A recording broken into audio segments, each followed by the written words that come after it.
رجبالی ایبرانی اوچه جان جانا ما مایده اکی نصیب خدا خود ای پای کار ای پای پیشروی ای پای زندگی ای پای رزق روزی و ای پای موفقیت کامیابی برای کارت بچم الان نگران اوچه جان رای سفید بچم خوب یگون چی لازم شید زنگلات ها مایل بچم مایل خوب اوچه جان خدا بشکر که میترک هستی Amada جون گفته خیلی که کار میریم دیگه چیکار کنیم اینجا نشود میتراب میریم بشینیم اینجا بشینیم یگون پول پیدا نشود فقط رز خدای فقط گفتی همون گپا زکس کنی همون سپیسکش میکنین میریم دیگه نه در کارتا سومیمونه نه در کیسه نه در کشیله مادر amada جای کار یک زنزنه یادتون میکنم روز دراز در وقتی که چیکار کنم زنزنه زنک همین ای بگه میام تا سهر تا همون کار رفتن من دل ما ای خونه میگیرم میفهمی همین کار دم اقلا روزمون بتونیم که آرام آسوده کارمون پیش بریم زنگم نزه التماس همین بیزار ما زنگوله و اسمس مادر بگه ای کار که اومدین یک سیخ ششلیک میاریم نفهمیدم بالا نبولگا گبزه چیت فور دستال ششلیک گفتم با چی؟ ها؟ اگر این کنیا باشه نه با چی خیلی خب یک تا ششلیک با چی؟ ای برای ششلیک خوردن رنگی ها و نو مادرای ما 3-4 تا فرزنده تربیه کردن در کار 3-4 تا فرزنده به وایه رسوندن در کار پول ای هوا پول نمیباره که ما بگیریم بطور ششلیک بگیریم بیاریم آنجا کچکه پیاز 4 تا رمکی چیز بسکه بخوا بشی روزی آمده داشت است خیلی بیار دیگه هم زکسو دیگه دم بیباده باید با فکر من 3-4 فرزند تولد کنی تمام دیگه هم خونه هم بیار ماشین هم بیار ایتاریم بیار دوبای هم بر خدمت کردن در کار برای ششلیک خوردن برای پیتزا خوردن برای دفترچه مکتوب کردن اولین درجه خدمت کردن در کار فرزند تربیه کردن در کار زنگ پنگم نزنی برای صفی مادر روی من خود استفاده داره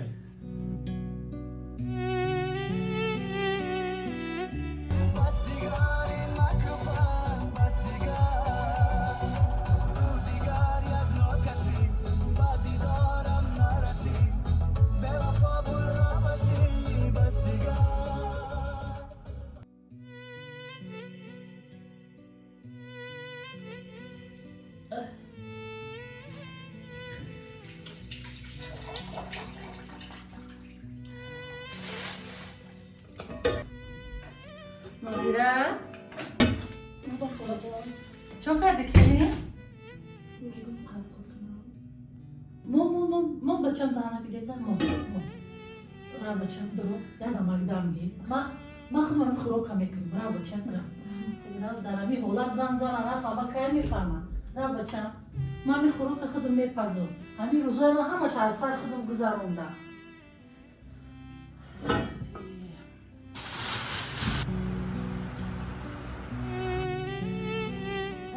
زمستانم اومد برفم بریده این روز هوا تمام کرده این بچه من در خونه که چیکار کرده باشه یک زنگ نزده میشه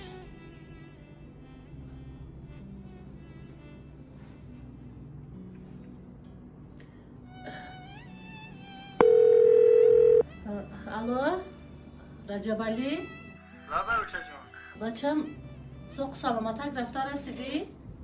بله اوچه جان کار دایم هم کار کردیستم بچه جان یک چیز التماس کرده میتونو بجان و دیل اوچه جان چیزی که میخواین مرحمت گفت همین بگاه که اومدی یک پارسک ششلیک بیار بچم همین قدیلم ششلیکش ساده که اوچه جان یک پارس نه 10 پارس که لازم باشه حتما من بگم میفرم رحمت بچم بیا بگوی من تا انتظارم ساق سلامتک بیا بچم آجی برگون تاکسی روی کنه با چایونه نه همی بگاه که اومدی خودت بیار بچم.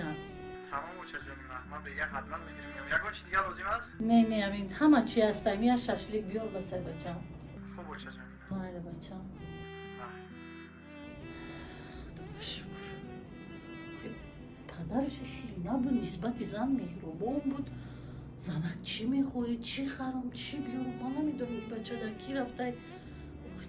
خوب که آدم قطعی زن هم خیلی مناسبت کنه.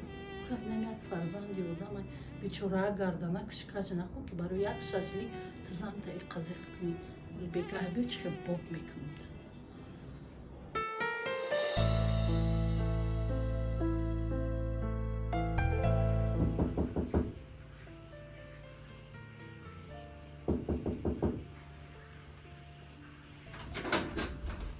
السلام علیکم. اومدم. و علیکم السلام بگیم بگم که رحمت نکی رحمت همین روز زنگم نزدی با همین روز من 2 ساعت زیادی کار کردم عموما نگفتی هم گپا وزمینی کار فهمیدم نگفتی هم گپا عصبم ویران شید ای سحر تو بگرم خیلی کار کردم خیالم که تو بگرم فقط استراحت کرده ایم اونم خیلی ایسی پس یاد بودی که مرا زنگ نزنی مرا غم نتی چکا کسان؟ من خیلی خود کن هم خیلی گفتی همون گفت که زندگی را یاد بگیری فهمیدی؟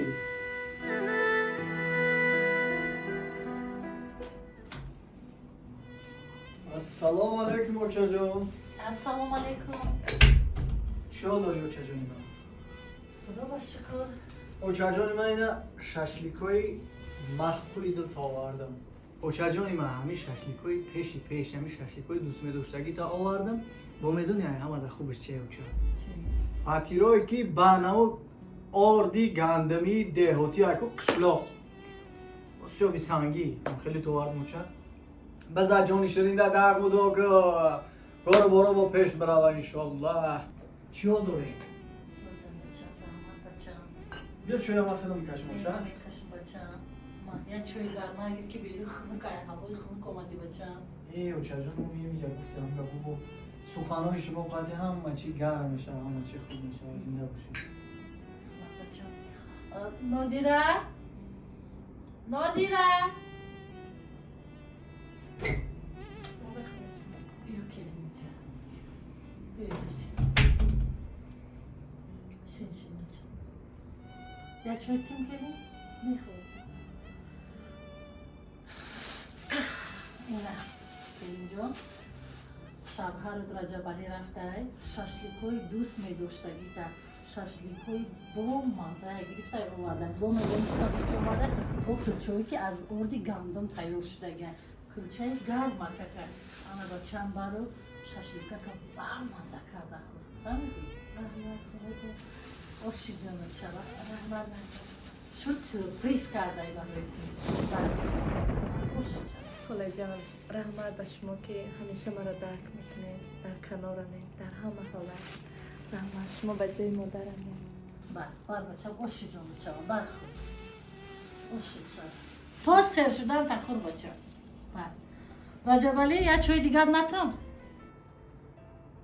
نه رحمت اوچا ما چرا نفهمیدم چی بچه بخیر یعنی چند روزه اهمیت میتون بچم ای را بیار او را بیار میارم میگیری من کلیم جان برای تا من دختر جان برای تا من نمیفهمم چرا شما مادری من یا مادری کلیم اخوی اوچا جان ای را ایرکا کردن در کار نیست این روز هر یک چیزی میخواسته شد هر یک چیزی دلکش آورده در دهنش دخته است اوچا جان اگر طوری سرمون میگوید راست میگی بچم همین زنک به خاطری کی خانه ما اومده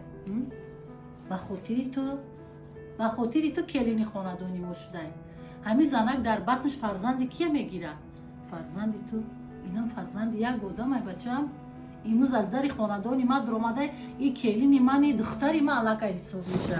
То модар и хабар меша ки чӣ дили духтараш мекаша, медонӣ чӣ қадар убол меша. Ман зан ҳастам. Ман имрӯз ки қадри зана надонам, ман имрӯз ки қадри ҳомиладорӣ ира ки надонам, кӣ медонад дига бачаам? Бачаи сода, охи мехоҳӣ ки пага занат фарзанди солим ба дунё биёра, биёр як чизакҳои бамаза биёр, як чизҳои ғизонок биёр, як чизҳои витаминдор биёр, як сухани хуб гап зан бачаам ки ин ҳомиладорай. фаҳмидӣ? асабш ором ки шуд, фарзандам дар батни модар ором меша. дар кор нестай хеле бераҳмӣ бачаам? ҳарчанд золимӣ, ҳарчанд бераҳмӣ, нисбати зан меҳр надорӣ, дил надорӣ, меҳрубонӣ надорӣ, нисбати фарзанди мардум раҳм надорӣ. ақаллан аз барои худо ба фарзанди худут раҳм кун. дилут сӯзад.